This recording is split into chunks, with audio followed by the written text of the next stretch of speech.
Psaume chapitre 37, verset 4. Fais de l'Éternel tes délices et il te donnera ce que ton cœur désire. Psaume chapitre 37, verset 4. Fais de l'Éternel tes délices et il te donnera ce que ton cœur désire. Psaume chapitre 37, verset 4. Bonjour bien-aimés, c'est l'heure de la prière et de la repentance. En ce jeudi 17 avril 2025, prions ensemble. Seigneur, en ce matin nouveau, nous venons nous placer sous ton regard avec confiance et reconnaissance. Père Céleste, merci pour cette nouvelle journée, pour la vie, pour ta grâce et pour ton amour sans fin. Nous te confions ce jeudi, dirige nos pas, protège nos pensées et inspire nos paroles. Que tout ce que nous apprendrons soit conduit par ton esprit et qu'il te glorifie.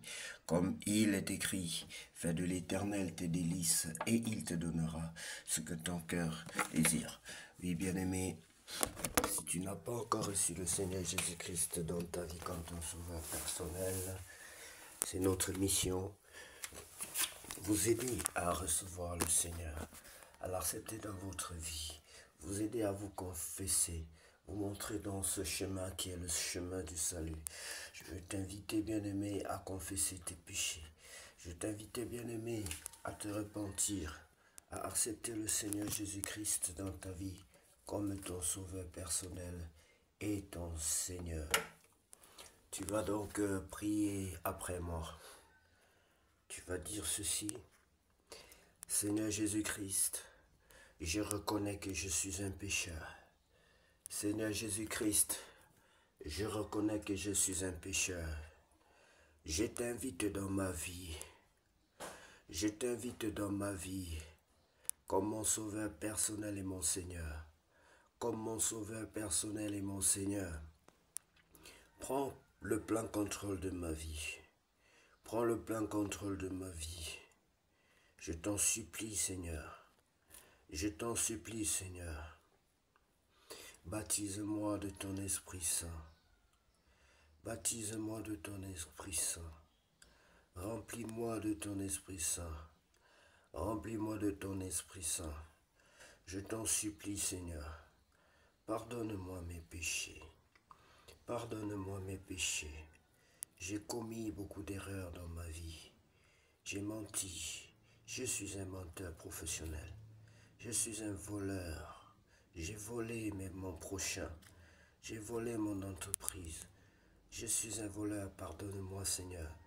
C'est moi qui mérite la croix à ta place. C'est moi qui mérite la punition à ta place. Mais aujourd'hui, tu te mets devant. Aujourd'hui, tu t'offres pour moi. Tu viens m'arracher pour que je ne sois pas puni. Tu viens me défendre. Tu viens te substituer à moi. Alors que je mérite la mort, alors que je mérite la prison, alors que je mérite d'être flagellé, alors que je suis le brigand, Père éternel, merci pour ton Fils unique que tu as envoyé dans ce monde, que tu as envoyé mourir pour moi. Bien-aimé, c'est au nom de Jésus-Christ que nous avons ainsi prié. Bien-aimé, si tu as répété cette prière du fond de ton cœur, sache que le Seigneur est avec toi. Notre Dieu n'est pas un homme pour mentir, ni le Fils de l'homme pour se repentir. Mais ce que sa main dit, sa bouche dit, sa main l'accomplit. Bien-aimé, pour demeurer dans le Seigneur, il est important de comprendre le bien fondé de la lecture, de la méditation de la parole de Dieu, et même de la communion fraternelle, de la prière. Que Dieu vous bénisse pour avoir accepté le Seigneur Jésus-Christ dans votre vie. Soyez la bienvenue dans la famille chrétienne que nous constituons. Qu'à notre Dieu revienne la gloire, la puissance et l'honneur. Seigneur, donne-nous la force physique pour pouvoir tenir bon. Nous avons besoin de cette force, non seulement spirituelle, mais aussi de la force physique, de la bonne santé, la force dans nos membres, Seigneur. Nous t'en supplions. Bien-aimés, nous allons lire la parole de Dieu dans le livre de Genèse, chapitre 41. Joseph devant Pharaon. Au bout de 2 ans, Pharaon eut un songe. Voici, il se tenait près du fleuve, et voici cette vache belle et avoir et grasse de chair montèrent hors du pays du fleuve, et se mirent à paître dans la prairie. Cette autre vache laide, avoir et maigre de chair montèrent derrière elle hors du fleuve, et se tinrent à leur côté sur le bord du fleuve. Les vaches laides, avoir et maigres de chair mangèrent les 7 vaches belles, avoir et grasses de chair. Et Pharaon s'éveilla, il se rendormit et il eut un second songe. Voici 7 épis gras et beaux montèrent sur une même tige, et 7 épis maigres et brûlés par le vent d'Orient poussèrent après eux. Les épis maigres engloutirent les 7 épis gras et pleins, et Pharaon s'éveilla. Voilà le songe. Le matin, Pharaon eut l'esprit agité, il fit appeler tous les magiciens et tous les sages de l'Égypte. Il leur raconta ses songes, mais personne ne put les expliquer à Pharaon. Alors le chef des chansons prit la parole et dit à Pharaon, je vais rappeler aujourd'hui le souvenir de ma faute. Pharaon s'était irrité contre ses serviteurs et il m'avait fait mettre en prison dans la maison du chef des gardes. Moi et le chef des panetiers, nous eûmes l'un et l'autre un songe dans une même nuit, et chacun de nous reçut une explication en rapport avec le songe qu'il avait eu. Il y avait là avec nous un jeune hébreu esclave du chef des gardes. Nous lui racontâmes nos songes et il nous les expliqua. Les choses sont arrivées selon l'explication qu'il nous avait donnée. Pharaon me rétablit dans ma charge et il fit pendre le chef des panetiers. Pharaon fit appeler Joseph, on le fit sortir en hâte de prison. Il se rasa, changea de vêtements et se rendit vers Pharaon. Pharaon dit à Joseph, j'ai eu un songe, personne ne peut l'expliquer, et j'ai appris que tu expliques un songe après l'avoir entendu. Joseph répondit à Pharaon en disant, ce n'est pas moi, c'est Dieu qui donnera une réponse favorable à Pharaon. Pharaon dit alors à Joseph dans mon songe, voici je me tenais sur le bord du fleuve, et voici 7 vaches grasses de chair et belles d'apparence montèrent hors du fleuve et se mirent à paître dans la prairie. 7 autres vaches montèrent derrière elles, maigres, fort laides d'apparence et décharnées. Je n'en ai point vu d'aussi laides dans tout le pays d'Égypte. Les vaches décharnées et laides mangèrent les 7 premières vaches qui étaient grasses. Elles les engloutirent dans leur ventre sans qu'on s'aperçoive qu'elles y étaient entrées, et leur apparence était laide comme auparavant, et je m'éveillai. Je vis encore en songe 7 épis pleins et beaux qui montèrent sur une même tige, et 7 épis vides, maigres, brûlés par le vent d'Orient, poussèrent après eux. Les épis maigres engloutirent les 7 beaux épis. Je l'ai dit aux magiciens, mais personne ne m'a donné l'explication. Joseph dit à Pharaon, ce qu'a rêvé Pharaon est une seule chose. Dieu a fait connaître à Pharaon ce qu'il va faire. Les 7 vaches belles sont cette année, et les 7 épis beaux sont cette année.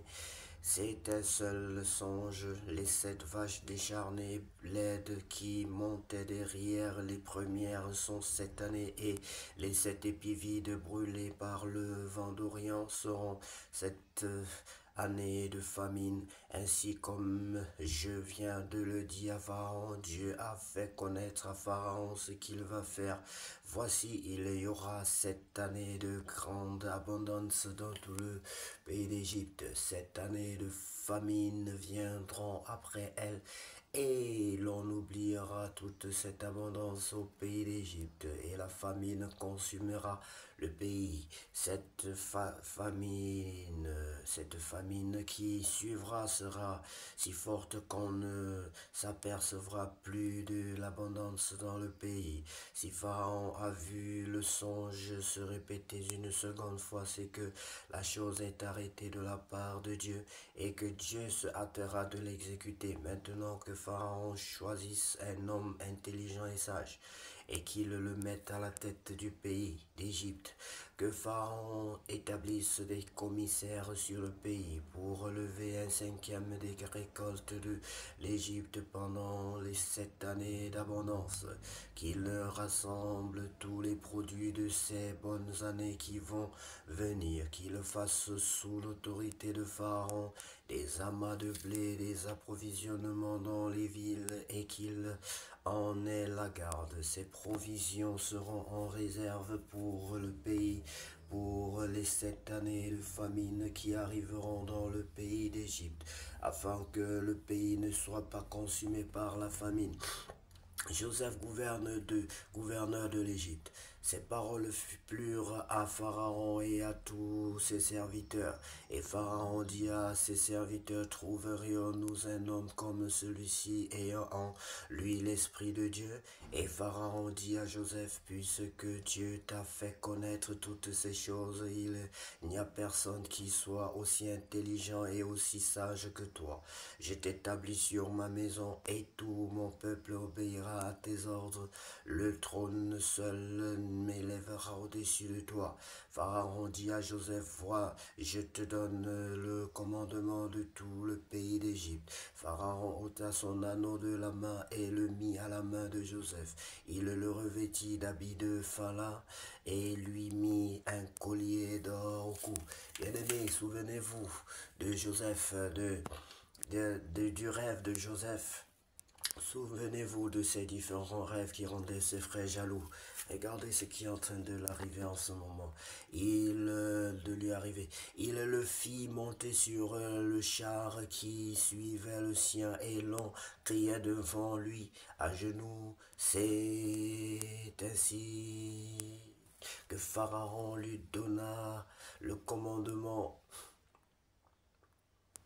Très bien. De tout le pays, il dit encore à Joseph, je suis Pharaon et sans toi, personne ne lèvera la main ni le pied dans tout le pays d'Égypte. Pharaon appela Joseph du nom de Tsafnath Paenash, et il lui donna pour femme Asnaph, fille de Potiphéra, prêtre d'On. Et Joseph partit pour visiter le pays d'Égypte. Joseph était âgé de 30 ans lorsqu'il se prépara devant Pharaon. Présenta devant Pharaon, autant pour moi, roi d'Égypte, et il quitta Pharaon et parcourut tout le pays d'Égypte. Pendant les 7 années de fertilité, la terre rapporta abondamment. Joseph rassembla tous les produits de ces 7 années dans le pays d'Égypte.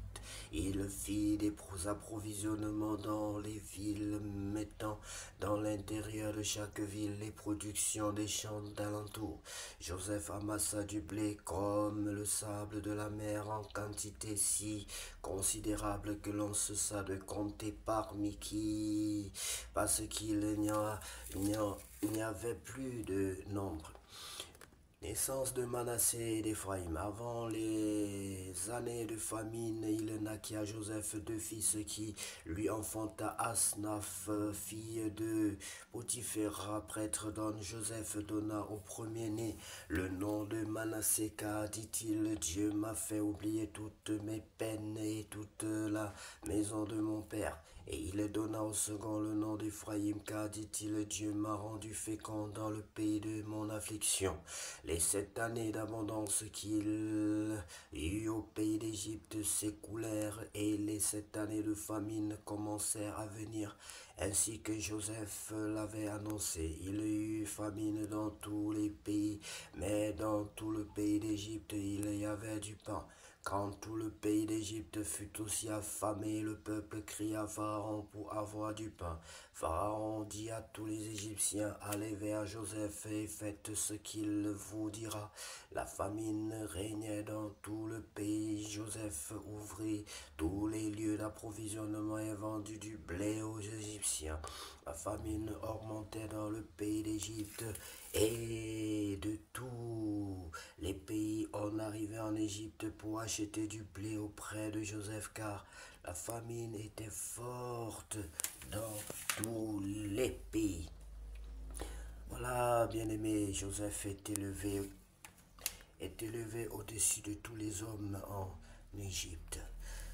Que Dieu soit loué pour tout ce qu'il nous montre et pour sa volonté qui doit s'accomplir dans ta vie, bien-aimé. Que cette volonté, que tout ce que Dieu t'a montré en rêve, que toutes les prophéties de l'Éternel puissent s'accomplir dans ta vie aujourd'hui. Ce que nous retenons dans cette histoire, ce que moi je retiens, bien-aimé, c'est la bonté de Dieu et la promesse de Dieu. La promesse de Dieu finira toujours par s'accomplir dans ta vie, bien-aimé. La promesse de Dieu.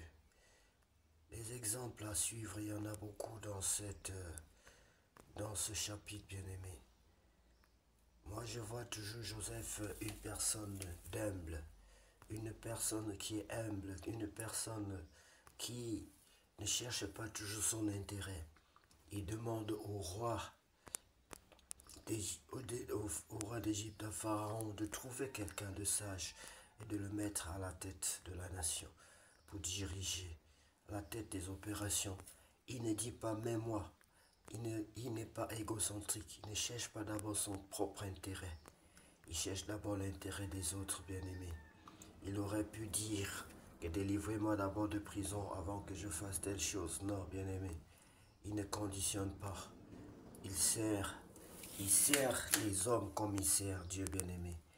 Parce qu'il sait que l'homme est fait à l'image de Dieu. Et ce sont des exemples que nous devons suivre. Nous ne devons pas avoir la haine, la méchanceté et la rancune, bien-aimé. Il n'a pas manifesté de rancœur, ni la haine, ni une quelconque méchanceté. Mais il n'a pas dit qu'on l'a mis en prison pour sans cause et que par conséquent il n'allait plus servir Dieu ou bien aider les gens. Ne nous vengeons pas nous-mêmes, bien-aimés. Que Dieu vous bénisse abondamment et que cette journée soit la plus belle de toutes les journées vécues sur cette terre au nom de Jésus-Christ.